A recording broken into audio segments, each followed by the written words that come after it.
લોકસભા ચૂંટણીના ઉમેદવારો માટે ભાજપની કવાયત અમદાવાદ પૂર્વ ભરૂચ પંચમહાલ અને રાજકોટમાં લેવાઈ સેન્સ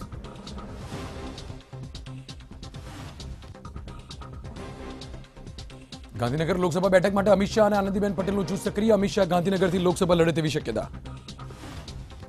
તો મહેન્દ્રસિંહ વાઘેલા ભાજપમાં જોડાવાની અટકળો તેજ લોકસભા ચૂંટણી પહેલા ભાજપમાં જોડાય તેવી શક્યતા